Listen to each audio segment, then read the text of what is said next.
Hi all, welcome back to excellent academics. അപ്പോൾ നമ്മൾ നോക്കാൻ പോകുന്നത് SSLC ബയോളജിയിലെ ഓണപരീക്ഷയ്ക്ക് ചോദിക്കാൻ പോകുന്ന ഇമ്പോർട്ടൻറ്റ് ക്വസ്റ്റ്യൻസും ആൻസേഴ്സും ആണ്. സോ ഈ വീഡിയോ മസ്റ്റ് ആയിട്ടും കാണുക, അത്രയും ഇമ്പോർട്ടൻ്റ് ആണ്. സോ നമുക്ക് നേരെ വീഡിയോയിലേക്ക് പോവാം. അപ്പം നമ്മുടെ ബയോളജിയിൽ ഫസ്റ്റ് ചാപ്റ്റർ ആയിട്ടുള്ള സെൻസേഷൻ ആൻഡ് റെസ്പോൺസസ് എന്ന് പറയുന്ന പാഠത്തിൽ നിന്ന് തുടങ്ങാം. സെൻസേഷൻ ആൻഡ് റെസ്പോൺസസിൽ വളരെ ഇമ്പോർട്ടൻ്റ് ആയിട്ട് നിങ്ങൾ പഠിച്ചിരിക്കേണ്ട ഒരു കാര്യമാണ് നമ്മുടെ ന്യൂറോണിൻ്റെ സ്ട്രക്ചർ എന്ന് പറയുന്നത്. ഭയങ്കര ഇമ്പോർട്ടൻ്റ് ആണ്, എപ്പോഴും ചോദിച്ച് കണ്ടിട്ടുള്ള റിപ്പീറ്റഡ് ആയിട്ടുള്ള ഒരു ചോദ്യമാണ്.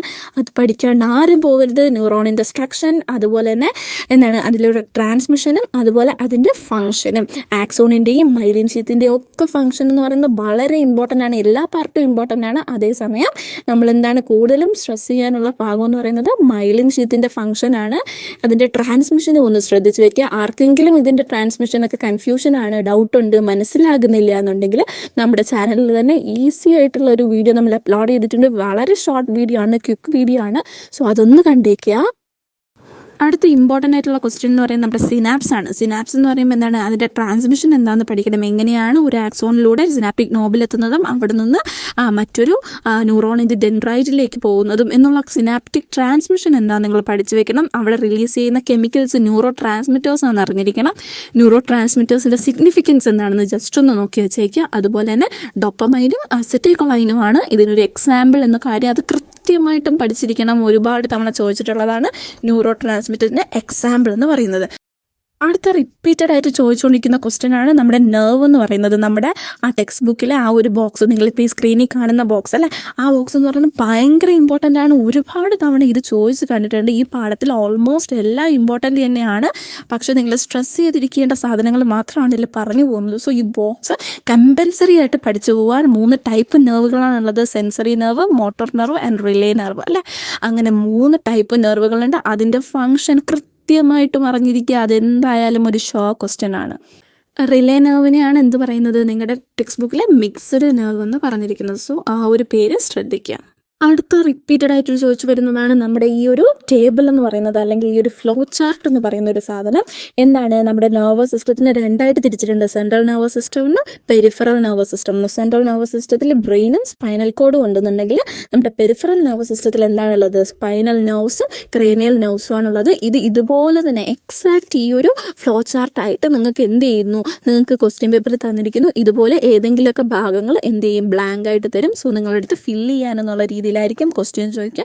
സോ ഇതൊരു മസ്റ്റ് സ്റ്റഡി ആയിട്ടുള്ള ഒരു ചോദ്യമാണ്. അടുത്തത് നമ്മുടെ ബ്രെയിനാണ്. ബ്രെയിനും ഭയങ്കര ഇമ്പോർട്ടൻ്റ് ആയിട്ടുള്ള സാധനം തന്നെയാണ്. മെയിനായിട്ടും അതിൻ്റെ ഫങ്ഷൻസ്, ഈ ഒരു പാർട്ടിൻ്റെ ബ്രെയിനിൻ്റെ ഒരു ഡിഫറെൻറ്റ് പാർട്ടുണ്ടല്ലോ, സെറിബ്രം, സെറിബെല്ലം, മെഡുല ഒബ്ലാങ്കേറ്റ തുടങ്ങിയ ഭാഗങ്ങളുടെ എന്ത് പഠിച്ചു വയ്ക്കുക, ഫങ്ഷൻ മെയിനായിട്ടും പഠിച്ചു വയ്ക്കുക. അത് തന്നെയായിരിക്കും അതിൽ മാച്ച് ദി ഫോളോയിങ് ആയിട്ടോ അല്ലെങ്കിൽ ഇങ്ങനെ എന്താണ് തെറ്റിച്ചൊക്കെ തന്നേക്കും. ഇപ്പോൾ നമ്മുടെ ഇൻവോളണ്ടറി ആക്ഷൻ കൺട്രോൾ ചെയ്യുന്നത് സെറിബ്രം ആണെന്നൊക്കെ തന്നേക്കും. അല്ല, നമ്മുടെ മെഡുല ഒബ്ലാങ്കേറ്റയാണ്. അപ്പോൾ അങ്ങനെ ഒരു സെൻറ്റൻസ് വന്നിട്ട് എന്ത് ചെയ്യുക, അണ്ടർലൈൻ ചെയ്തേക്കും. തെറ്റായിട്ടുള്ളത് ഏത് എന്ന് കണ്ടുപിടിക്കുന്ന രീതിയിൽ അങ്ങനെയൊക്കെ ആയിരിക്കും നിങ്ങൾക്ക് എന്ത് ചെയ്യുക, ഇതിൽ നിന്ന് ചോദ്യങ്ങൾ വരിക. സോ ഫങ്ഷൻ ഒന്ന് നോക്കി വെക്കുക. ബ്രെയിനിൻ്റെ ഭാഗത്തു നിന്ന് നമുക്ക് പ്രതീക്ഷിക്കാൻ പറ്റുന്ന മറ്റൊരു ചോദ്യം എന്ന് പറയുന്നത് നമ്മുടെ സ്കള്ള് പ്രൊട്ടക്ട് ചെയ്തിരിക്കുന്നത് ലെയറിൻ്റെ പേര് അല്ലെ, മെനിഞ്ചസ് എന്ന് പറയുന്ന ലെയറാണ്. അതൊരു 1 മാർക്കിനൊക്കെ നമുക്ക് എക്സ്പെക്റ്റ് ചെയ്യാം. അടുത്ത് നിങ്ങൾ ഫോക്കസ് ചെയ്യേണ്ട പാർട്ട് എന്ന് പറയുന്നത് എന്താണ്, നമ്മുടെ റിഫ്ലക്സ് ആർക്കാണ്. റിഫ്ലക്സ് ആർക്ക് എന്ന് പറയുന്നത് ഇമ്പോർട്ടൻ്റ് തന്നെയാണ്. പലതവണ ചോദിച്ച് കണ്ടിട്ടുള്ള ചോദ്യമാണ് റിഫ്ലക്സ് ആർക്ക് എന്ന് പറയുന്ന സാധനം. അതുപോലെ തന്നെ അതിൻ്റെ ഫ്ലോ ചാർട്ട് അല്ലെ, ഒരു റിഫ്ലക്സ് ആർക്ക് വഴി പോകുന്ന ഫ്ലോ ചാർട്ട് നിങ്ങൾ എന്തായാലും പഠിച്ചു വയ്ക്കുക. അടുത്ത മസ്റ്റ് സ്റ്റഡി ആയിട്ടുള്ള ഒരു സാധനമാണ് നമ്മുടെ പാരാസിമ്പത്തറ്റിക് സിസ്റ്റവും സിമ്പത്തറ്റിക് സിസ്റ്റവും. നമ്മുടെ ടെക്സ്റ്റ് ബുക്കിലെ ഏറ്റവും ലാസ്റ്റ് പോർഷനാണ്. നമ്മളൊരു എന്താണ് ടെൻഷനായിട്ടുള്ള ഒരു പട്ടി നമ്മളെ കടിക്കാനൊക്കെ വരുന്ന സിറ്റുവേഷൻ, ഇതൊക്കെ നമ്മൾ പഠിച്ചിട്ടുള്ള കാര്യങ്ങളാണ്. അങ്ങനെ ഒരു സിറ്റുവേഷനിൽ നമുക്ക് ബോഡിയിൽ ഉണ്ടാകുന്ന ചേഞ്ചുകൾ എന്താണ്, അതൊക്കെയാണ് പാരാസിമ്പത്തറ്റിക് സിസ്റ്റവും സിമ്പത്തറ്റിക് സിസ്റ്റവും പറയുന്നത്. സോ അതിൽ കൊടുത്തേക്കുന്ന ഒരു റിയാക്ഷൻ നമ്മുടെ ബോഡിയിൽ നടക്കുന്നത് തന്നെയാണ്, കാണാതെ പഠിക്കേണ്ട ആവശ്യങ്ങളൊന്നുമില്ല. സോ അതെന്ത് ചെയ്യുക, നന്നായിട്ട് പഠിച്ചു വയ്ക്കുക. അത് മസ്റ്റായിട്ടും ചോദിച്ച് കണ്ടിട്ടുള്ള ഒരു ചോദ്യമാണ്. അടുത്തത് നമ്മുടെ നെർവസ് ഡിസോർഡേഴ്സ് ആണ്, അല്ലെങ്കിൽ ഡിസീസസ് ആണ്. ആ ഒരു ബോക്സ് ജസ്റ്റ് ഒന്ന് വായിച്ച് വെച്ചേക്കുക. അങ്ങനെ റിപ്പീറ്റഡ് ആയിട്ട് അല്ലെങ്കിൽ കൂടിയും പാർക്കിൻസണൊക്കെ എന്ത് ചെയ്തിട്ടുണ്ട്, ചോദിച്ച് കണ്ടിട്ടുണ്ട്. സോ അത് ഇമ്പോർട്ടൻ്റ് തന്നെയാണ്. എന്നാലും ഈ പാഠത്തുനിന്ന് ഫോക്കസ് ചെയ്യാൻ പറഞ്ഞിരിക്കുന്ന അത്രയും മസ്റ്റ് സ്റ്റഡിയുള്ള സാധനങ്ങൾ നിങ്ങൾ ഒരിക്കലും സ്കിപ്പ് ചെയ്യരുത്. അതെന്തായാലും നിങ്ങൾക്ക് പരീക്ഷയ്ക്ക് കാണും. അടുത്ത നമ്മുടെ സെക്കൻഡ് ചാപ്റ്റർ ആയിട്ടുള്ള വിൻഡോസ് ഓഫ് നോളേജ് എന്ന് പറയുന്ന പാഠഭാഗമാണ്. ഇതിനകത്ത് എന്താണ് മെയിനായിട്ട് നിങ്ങൾ ഐ പഠിച്ചു വെക്കുക, ഐൻ്റെ സ്ട്രക്ചർ പഠിച്ചു വെക്കുക, ലൈറ്റിൻ്റെ ട്രാൻസ്മിഷൻ്റെ ഫ്ലോ ചാർട്ട് പഠിച്ചു വെക്കുക. അതുപോലെ തന്നെ സെയിം ആയിട്ട് നമ്മുടെ ഇയറും പഠിച്ചു വെക്കുക. ഇത് ഒരു കോംപ്രമൈസ് പഠിച്ച് വെച്ചേ പറ്റൂ, അത്രയും ഇമ്പോർട്ടൻ്റ് ആണ്. കൂടാതെ ഇതിന് ചോദിച്ചു വരുന്ന ഭാഗങ്ങളാണ് നമ്മുടെ ഈ ഒരു ടേബിളിൽ. ആക്വസ് ഹ്യൂമർ എന്താണ്, വിട്രിയസ് ഹ്യൂമർ എന്താണ്, ഈ ഒരു ചോദ്യം എപ്പോഴും ചോദിച്ചു കണ്ടിട്ടുള്ളതാണ്. അതുപോലെ തന്നെ ബൈനാക്കുലർ വിഷനും നമ്മുടെ റെക്റ്റിനെയും അതുപോലെ തന്നെ നമ്മുടെ കോൺസെൽസും റോഡ് സെൽസും തമ്മിലുള്ള ആ ഒരു ഡിഫറൻസ്, അതുപോലെ യെല്ലോ സ്പോട്ട് എന്ന് പറയുന്ന ഭാഗങ്ങൾ നമ്മുടെ കണ്ണിൻ്റെ സ്ട്രക്ചർ പഠിച്ചാൽ തന്നെ നമുക്ക് അറിയാൻ പറ്റുന്ന കാര്യങ്ങളേ ഉള്ളൂ. പിന്നെയാണ് നമ്മുടെ ഈ formation of impulse in photo receptors. ഇതാണ് നമ്മുടെ കെമിക്കൽ കോമ്പോസിഷൻ എന്ന് പറയുന്നത് അല്ലേ. കണ്ണിനകത്ത് നമ്മളൊരു കാഴ്ച കാണുന്ന സമയത്ത് എന്താണ് സംഭവിക്കുക എന്നുള്ള ഒരു കെമിക്കൽ കോമ്പോസിഷനാണ്, അത് മസ്റ്റ് സ്റ്റഡിയാണ്. അപ്പോൾ സ്ട്രക്ചർ ഓഫ് ഐയും ഇയറും ഒക്കെ നിങ്ങൾക്ക് ഈസി ആയിട്ട് പഠിക്കണം എന്നുണ്ടെങ്കിൽ നമ്മുടെ ചാനലിൽ തന്നെ നിങ്ങൾക്ക് നല്ലൊരു യൂസ്ഫുൾ ആയിട്ടുള്ള വീഡിയോ ഉണ്ട്. ഉറപ്പാണ് നിങ്ങൾക്ക് അത് എന്തായാലും എക്സാം പോയിന്റ് ഓഫ് വ്യൂവിൽ അടിപൊളിയായിട്ട് മനസ്സിലാവുന്നതാണ്. അത്രയും ഒരു ചെറിയ വീഡിയോ ആണ്. സോ അതൊന്ന് കണ്ട് നോക്കുക. അപ്പോൾ നിങ്ങൾക്ക് ഈ ഒരു ഏരിയയിൽ നിന്ന് ചോദിക്കുന്ന എല്ലാ ക്വസ്റ്റ്യനും നിങ്ങൾക്ക് അറ്റൻഡ് ചെയ്യാൻ പറ്റും, ഒരു ഡൗട്ടും ഇല്ല. ഇയറും ഐയും ഒക്കെ നമ്മൾ അപ്ലോഡ് ചെയ്തിട്ടുണ്ട് ഓൾറെഡി. സോ അതൊന്ന് കണ്ടേക്കുക.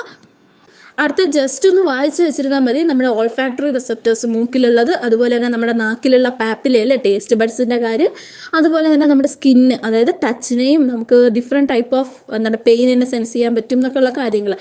ആ 2-3 ഫിഗറല്ലേ നമ്മുടെ ആ ഒരു ഓൾഫാക്ടറി റിസെപ്റ്റേഴ്സിൻ്റെ ഒക്കെ കാര്യം ഒന്ന് മനസ്സിൽ വെച്ചിരുന്നാൽ മതി. അത്രത്തോളം ഇമ്പോർട്ടൻ്റ് ഒന്നുമില്ല. ജസ്റ്റ് ഒന്ന് അറിഞ്ഞിരിക്കുക, പാപ്പില എന്താണെന്ന് അറിഞ്ഞിരിക്കുക, ഓൾഫാക്ടറി റിസെപ്റ്റേഴ്സ് എന്താണെന്ന് അറിഞ്ഞിരിക്കുക, ഡിഫറെൻറ്റ് ടൈപ്പ് ഓഫ് എന്താണ് ടച്ചുകൾ നമുക്ക് ഉണ്ട്, അല്ലെങ്കിൽ നമ്മുടെ സ്കിന്നിന് സെൻസ് ചെയ്യാൻ പറ്റും എന്നുള്ള കാര്യം ഒന്ന് ജസ്റ്റ് അറിഞ്ഞിരിക്കുക. അത്ര മാത്രമേ വേണ്ടൂ. അടുത്തത് ഈ പാഠത്തിലെ മസ്റ്റ് സ്റ്റഡിയാണ്. ഇത് എന്തായാലും നിങ്ങളുടെ ക്വസ്റ്റ്യൻ പേപ്പറിൽ കാണും, അത്രയും ഇമ്പോർട്ടൻ്റ് ആയിട്ടുള്ളതാണ്. Receptors in various organism. ഇത് എന്തായാലും കാണുമ്പോൾ ആരും സ്കിപ്പ് ചെയ്യരുതേ, അത്രയും ഇമ്പോർട്ടൻ്റ് ആണ്.